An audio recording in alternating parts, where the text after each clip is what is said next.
Chancellor McCreath, President Stoichev, Elder Duquette, Dean Bedard-Hahn, Dean Muir, faculty, guests, and most importantly, the graduates. I'm honored indeed to accept this high honor. Recognition by one's peers is the highest accolade of all. It is the custom on these occasions that the recipient be asked to provide words of inspiration to the freshly minted crop of graduates. Given the thousands of times in which this has been done, it is unlikely that I'll be able to come up with something that has not already been said many times. So perhaps it will help to take a look at where you are in your lives. First thing that you should be aware of is that you have had a first-class education. I know from personal experience, when I went to the University of California to do my PhD, I was a little worried that I might be behind the other students at that prestigious institution. I found, however, that I'd been given an excellent background in my degrees from the University of Saskatchewan. I've since had the opportunity to do curricula and program reviews from institutions around the world, and I know for a fact that ours stands up amongst the best of them.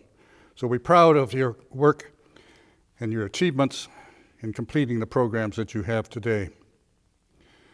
What has this given you? It's exposed you to a number of things which are worthy of note. Leadership. This is the art of inspiring the very best in others. You are now the elite, and leadership is the expected norm for you. You've been exposed to many different kinds of approaches to leadership. Choose those which are best suited to you and be involved. Teamwork. Almost all career-related experiences these days involve teamwork. You've learned the importance of the team approach and the necessity of working together with other professionals. The critical elements of good teamwork are trust, tolerance, and respect. Be a team player. Networking. During your time here, you've developed an extensive network of friends and colleagues. Many of these will last you a lifetime. These are your support group.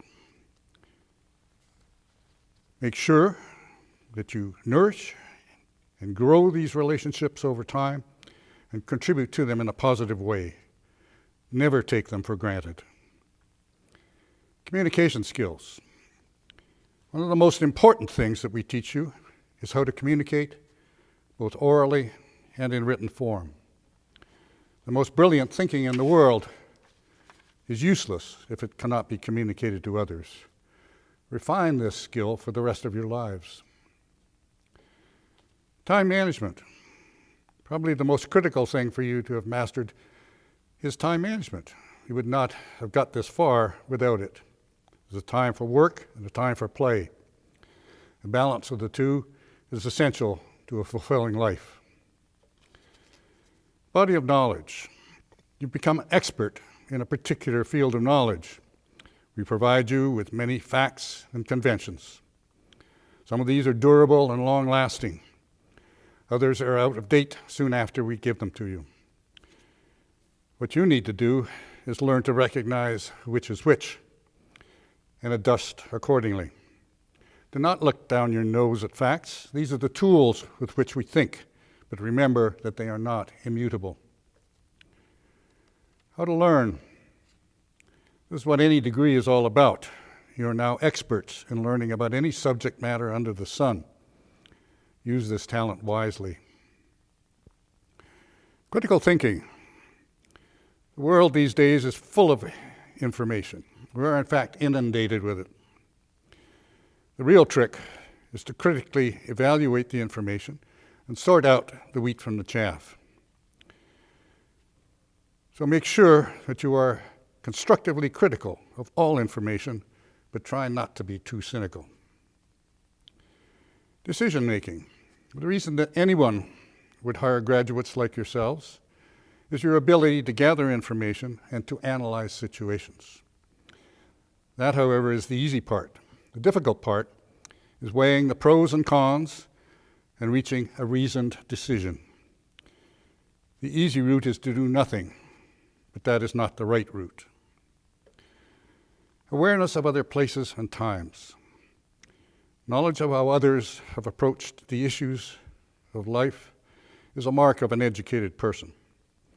One who is ignorant of the history is doomed to repeat its mistakes. If you put these skills to use, you will surely succeed in life. Let me take a minute to tell you a little bit about my own story so that you can possibly learn something from it. When I was hired as a faculty member, my research responsibility was for barley, flax, and oat. The department had very limited budget, and the only external funding was a small grant from the Brewing and Malting Barley Research Institute to be used for quality analysis. It was clear to me that I had to focus. Given the resources and the acreage of the crops at the time, barley was the logical choice. It soon became evident to me that the potential for growth was in malting barley. In North America, the market was dominated by six-rows. All Canadian beer at the time was made from six-row malt. The same was true of the United States. Outside North America, however, two-row barley was the dominant factor, and Canada was at best a minor player. So, clearly, that's where I had to go. The Brewing and Malting Barley Research Institute, however, was not about to support work on two rows, since all of their customers and members use six rows. So what I did was to continue to work on the six rows, but I initiated a program of improvement of two rows using the same tools and techniques, but kept it in the background. Better to ask forgiveness than to seek permission. To compete internationally, Canada would have to have a quality product. Our climate limitations and our distance to market meant that we cannot compete on a volume price basis. I knew that what was needed was to incorporate the high enzyme level of the six-row with the high extract background of the two rows.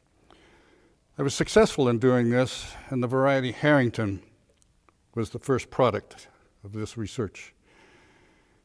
It came to the market at a time when there was an international shortage of malting barley, and at a time when there was a growing demand worldwide, especially in Southeast Asia. Harrington met the high quality standards of the Japanese market and helped us capture market share from the Australians, over whom we had a clear quality advantage. Harrington also met the needs of the Chinese market and their high adjunct brewing. As the Chinese economy grew, so too did their demand for meat and for beer. Their per capita consumption went from about 10 liters per person per year in the 1980s to quadruple that by the year 2000. They become the number one beer producing country in the world.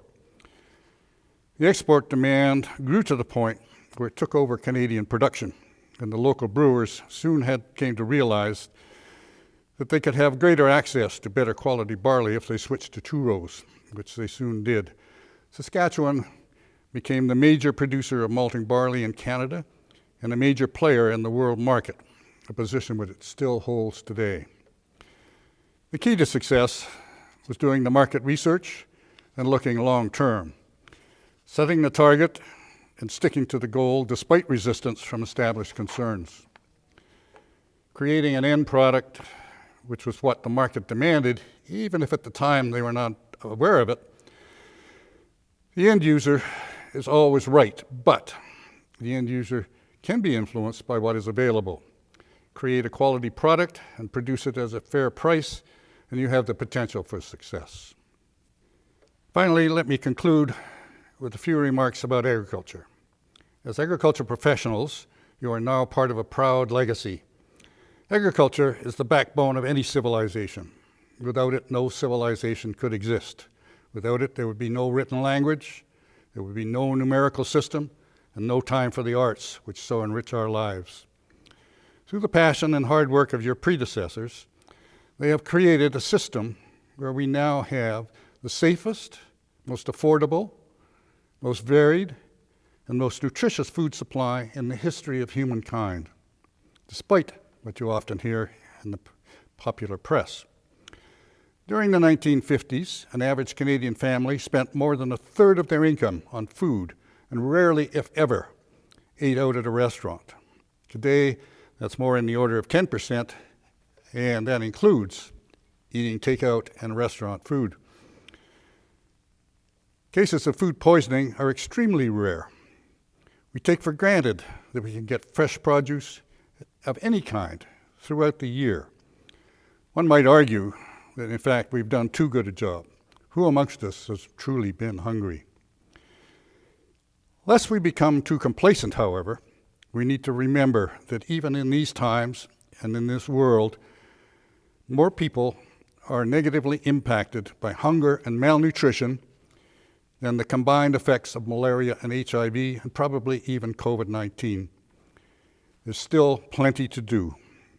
You're professionals, and you need to ensure that science is the basis of decision-making, not knee-jerk reaction to social media hype. It is your responsibility to speak up and be heard. I'm confident that you will carry on the outstanding work for which we have prepared you. Good luck in your endeavors.